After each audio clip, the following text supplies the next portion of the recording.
کیا کیا گیا ہے کہ ان کا بورڈ بھی چینج کر دیا گیا. خیبر پختونخوا سے ان کا بورڈ اب لایا گیا کوئٹہ تاسی کی قلعہ دے کر. تو یار جب حالات یہاں تک پہنچ جائیں اور کسی زمانے میں پاکستان کی بڑی پارٹیوں میں شامل پارٹی اس حالت تک پہنچ چکی ہو تو تھوڑا ضعف دکھانا چاہیے, اس حد تک نہیں جانا چاہیے. ان کو کہا گیا دفتر سے کہ بھائی آپ نے ٹیکنوکریٹ پہ امان اللہ کرنانی صاحب کو لانا ہے. خبردار کوئی نور لیگ کا پرانا ہوتا ہے یا رہنما نہیں, امان اللہ کرنانی چاہیے بھائی. کہتے ہیں کہ جب یہ کال آئی نور لیگ کے لیڈر کو سدا بہار دفتر بادشاہت سے, تو وہ بیچارہ کیا کرتا, اسے پتہ تھا کیسے جیت کے آئے ہوئے نا, تو جی سر کرتا رہا. اور پھر جب کال ختم ہوئی تو اس نے موبائل پھینکا, کہتا ہے یار یہ کیا ڈرانے بازی ہے, کہنے کو تو نور لیگ کی حکومت ہے اور چنا کاؤنٹ رہا ہے آپ کس کام لیے. آپ سمجھے یار نگران وزیر اعظم تک کیا ہے وہ بھی جیسے کہ آپ نے دیکھا. میں کہا کچھ ظرف ہوگا موصوف میں, موصوف نے بات سے بھی نہیں ظاہر کیا ہوا تھا, ایکٹیو بھی نہیں تھا. اب کوئی سیٹ نہیں ہے کسی پارٹی سے, یہ صرف خود کا تعلق نہیں ہے. پھر نگران اس میں سینٹ میں اپنے جو ہے نا آج کاغذات جمع کروا دیے. یہ کتنے افسوس کی بات ہے. کوئی گریس ہوتی ہے بھائی, نگران وزیر اعظم رہے ہو, کیوں ہارس ٹریڈنگ میں آنا چاہتے ہیں؟ چاہے دفتر کو استعمال کرو چاہے کسی کو استعمال کرو کچھ, لیکن کیوں ہر وقت ہی یہ موصوف چور دروازے سے آئے ہیں, تو ان کو عزت سے کیا, گریس سے کیا. ایجوکیشن ہوتی تو یہ ہوتا, کتابیں پڑھتا ہوتا تو یہ عمل ہوتا اس میں. تو یہ موصوف چور دروازے سے آ رہے ہیں. پھر ہو سکتا موصوف کے چور دروازے میں چیئرمین سینٹ پتے کی تودے بھی ہیں. پرستان اسمبلی میں 7-8 کے علاوہ مبینہ طور پر تمام کے تمام 47 والے ہیں. یہ کیا قانون سازی کریں گے, یہ کیا عوام کے حق میں کوئی ترمیم کریں گے, عوام کے حق میں فیصلے کریں گے, عوام کے حق میں پروجیکٹ لائیں گے. یہ تمام چیزیں یہ ہیں کہ ان کے اپنے یہ خود ارب پتی بچ جائیں گے, یہ لوگ ان کے گھر والے جو بچ جائیں گے, بلوچستان کو یہ مزید ذلت میں لے جائیں گے.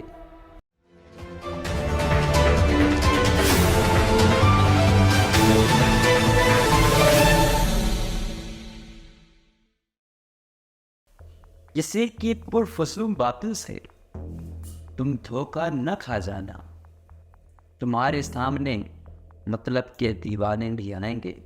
السلام علیکم, پاکستانی پیش نیوز میں خوش آمدید. مجھے کہتے ہیں مقبول احمد. آج کے پروگرام میں ہم پھر بات کریں گے بلوچستان میں سینٹ کے جنرل الیکشن کے بارے میں, جہاں پر پیپلز پارٹی تو تقریباً اپنے امیدوار لا رہی ہے اور دوسری جانب وہ کنٹریبیوشن کر رہی ہے نیشنل پارٹی کے ساتھ بھی اور ANP کے ساتھ بھی, کہ آپ لوگوں نے ہمارا ساتھ دیا, ہم آپ کے معاونت کر کے آپ کو سینٹ دیں گے. اگر ہم بات کریں تو ANP کے 2 وہ ہیں ووٹ ہیں, اور احمد غنی خان جو کہ خیبر پختونخوا کے صدر ہیں, عمران خان نے مولانا فضل الرحمان صاحب اور احمد غنی صاحب کو مجبور کر دیا ہے کہ اپنے صوبے میں تو وہ جیت نہیں پائے تھے, نہ سینٹ شپ جیتنے کے آئے, نہ شپ جیتنے کے آئے, نہ یہ شپ جیتنے کے آئے, تو انہوں نے بلوچستان کا رخ کر لیا ہے. دوسرے صوبوں میں آ رہے ہوئے لوگوں کو جتوانے کے لیے بلوچستان اچھا ہے نا, سیف ہے نا, ٹھیک ہے. تو مولانا فضل الرحمان صاحب یہاں سے MNA بنوائے گئے, اب احمد غنی صاحب کو یہاں سے سینیٹر بنوایا جا رہا ہے. پھر اس کے لیے کیا کیا گیا ہے کہ ان کا بورڈ بھی چینج کر دیا گیا. خیبر پختونخوا سے ان کا بورڈ اب لایا گیا کوئٹہ تاسی کی قلعہ دے کر. تو یار جب حالات یہاں تک پہنچ جائیں اور کسی زمانے میں پاکستان کی بڑی پارٹیوں میں شامل پارٹی اس حالت تک پہنچ چکی ہو تو تھوڑا ضعف دکھانا چاہیے, اس حد تک نہیں جانا چاہیے. لیکن بائی بک بائی گروپ, پہلے تو بائی موسم فی کہ انف از انف, اب خود بھی اس پالیسی پر چلے گئے ہیں کہ انف از انف بائی بک اور group. I want to be a parliamentarian, تو یہ بھی آ چکی ہیں بلوچستان کے کھاتے میں, اپنے بھی بنائے جائیں گے. یہ پھر نیشنل پارٹی نے بھی اپنے اس سینٹ کے لیے بڑے, اپنے ڈاکٹر مالک صاحب نے بھی بڑے جو ہے نا وہ کر لیے. وہ فیر جان جو قدوس پیسنجر کو ہرا کے آیا تھا یہاں, اسی کو اس کو ووٹ دینا پڑ گیا. لیکن پھر یہ کہتے ہیں یہ سیاست نہیں, یہ منافقت ہے. آپ کو پھر یہ کوئی حق نہیں ہے کہ آپ کسی پارٹی کے خلاف بات کریں. جب آپ خود بیٹھتے ہیں تو آپ کا تعاقب کیوں اس سے نفرت کریں, جب چیز آنے بیرک ایوان تک پہنچنا ہے نا تو پھر یہ نہیں ہونا چاہیے. دوسروں کو تو تانے دیتے ہو, اب تو کسی نے کوئی کلیہ ہی نہیں رہا ہے. تو خیر کیا کریں, دن بدن دگرگون صورتحال ہوتی جا رہی ہے. بڑی اچھی صورتحال آ چکی ہے نون لیگ. نون لیگ والے اب پریشان ہیں. ان کو کہا گیا دفتر سے کہ بھائی آپ نے ٹیکنوکریٹ پہ امان اللہ کرنانی صاحب کو لانا ہے. امان اللہ کرنانی صاحب کے بارے میں اگر بات کریں تو ان کا سابقہ یہ ویسے جماعت اسلامی سے تعلق رکھتے تھے.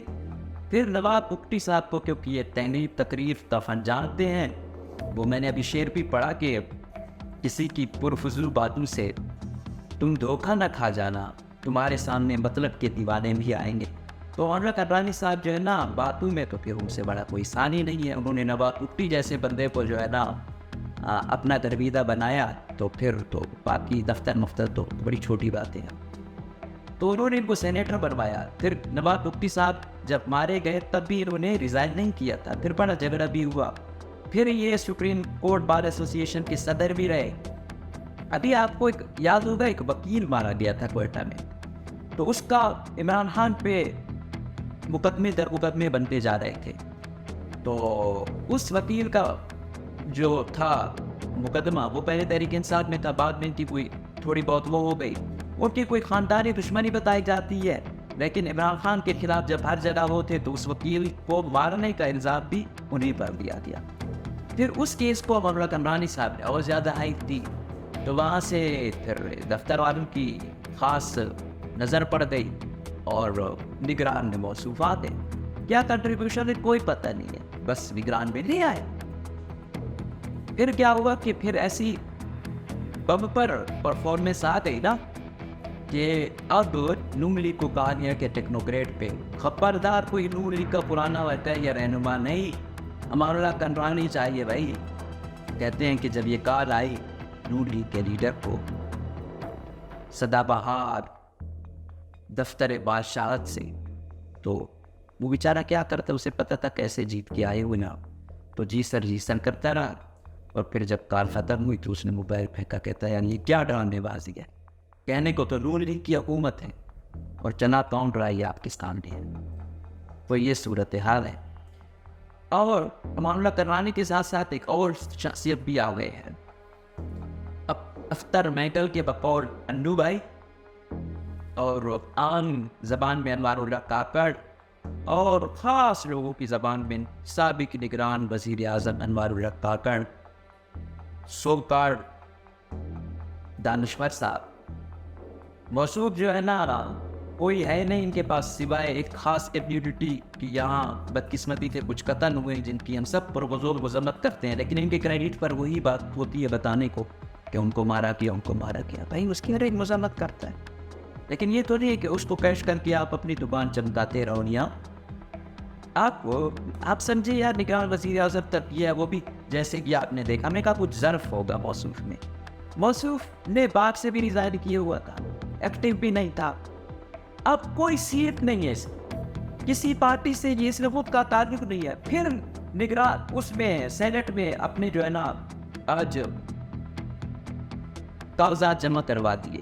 تو یہ کتنے افسوس کی بات ہے. کوئی گریس ہوتی ہے بھائی, نگران وزیر اعظم رہے ہو, کیوں ہاؤس ٹریڈنگ میں آنا چاہتے ہیں؟ چاہے دفتر کو استعمال کرو, چاہے کسی کو استعمال کرو کچھ, لیکن کیوں ہر وقت ہی یہ موصوف چور دروازے سے آئے ہیں؟ تو ان کو عزت سے کیا, گریس سے کیا. ایجوکیشن ہوتی تو یہ ہوتا, کتابیں پڑھتا ہوتا تو یہ عمل ہوتا اس کا. تو یہ موصوف چور دروازے سے آ رہے ہیں. پھر ہو سکتا موصوف پھر چور دروازے سے چیئرمین سینٹ بننے کی توقع میں بھی ہے. تو جب یہاں تک نوبت آ جائے اور ایسے لوگ آ جائیں تو پھر اس ملک کی کیا صورتحال ہوگی. وہ بلوچستان کے حوالے سے اگر میں کہوں تو کسی شاعر نے کہا تھا کہ کس کا نام لوں میں, مجھے ہر کسی نے مارا, گلا موت سے نہیں ہے مجھے زندگی نے مارا. تو یہاں تو جو ایسے موصوف ہیں, ایک تو حالات ایسے ہیں, اوپر سے حکمران بھی ایسے نہ بنیاد پر مسلط ہوتے ہیں جو الٹا بلوچستان کے خلاف ہی وکیل بن کے جاتے ہیں. کوئی مسئلہ ہوتا ہے, کوئی وہ کہتا ہے, سوال کرتا ہے کہ یار آپ مسئلہ حل کرو, یہ دو باتیں اور کر کے وہ کہتے ہیں کہ یار اس کے ساتھ زیادتی ہوتا ہے. تو ان کے پردادا لوگوں نے بھی تو زیادتی کی تھی اب فیس کر. بلوچوں نے یہ کیا تو بلوچوں نے بھی تو یہ کیا تھا. فاٹا والے پشتونوں نے یہ کیا تو ان کے فلاں فلاں نے بھی یہ کیا تھا. تو بس اس طرح ان کی دکانیں چلی ہوئی ہیں. اور بلوچستان کا کار بلوچستان سے حکمران بنا کر یہ نمونے نسل در نسل ہم پر مسلط کیے جا رہے ہیں. اب یہ ہے کھانا ہارس ٹریڈنگ عروج پر ہوگی. دوسرے صوبوں کے نکمے نااہل لوگ اب ہم پر مسلط کر کے یہاں ہمارے کھاتے میں ڈال کے منتخب کروائے جائیں گے. یہ ٹوٹل ڈرامہ ہے. باقی بلوچستان اسمبلی میں 7-8 کے علاوہ مبینہ طور پر تمام کے تمام 47 والے ہیں. یہ کیا قانون سازی کریں گے؟ یہ کیا عوام کے حق میں کوئی ترمیم کریں گے؟ عوام کے حق میں فیصلے کریں گے؟ عوام کے حق میں پروجیکٹ لائیں گے؟ یہ تمام چیزیں یہ ہیں کہ ان کے اپنے یہ خود ارب پتی بچ جائیں گے. یہ لوگ ان کے گھر والے تو بچ جائیں گے. بلوچستان کو یہ مزید ذلت میں لے جائیں گے اور مزید انہوں نے تباہی و بربادی کا نشانہ بنانا ہے. اور ہم نے ہر وقت یہ کہا کہ خدارا عوام کا جو مینڈیٹ ہے وہ ان کے منتخب نمائندوں کو ہی پہنچاتا ہے. ان فارا 47 نے تمام لوگ بدل دی. لیکن بلوچستان والے اور جو بھی مزاحمت کی آواز ہیں اور وہ کہتے ہیں کہ تم کچھ بھی کرو ہم ماننے والے نہیں ہیں. ہم حق سچ بولتے رہیں گے چاہے آپ کچھ بھی کریں. اس پر کسی شاعر نے کہا تھا کہ اہم پختہ کیا رندو نے یہ پیمانے سے خاک ہو جائیں گے نکلیں گے نہ میخانے سے. تو آپ لوگوں نے جو ہتھکرا استعمال کرنا ہے کر لیں. اٹھا لیں، لاپتہ کریں، مذہب شدہ لاشیں پھینکیں. ایسے نمونوں کو نہ بلوچستان والے اپنا حکمران سمجھتے ہیں.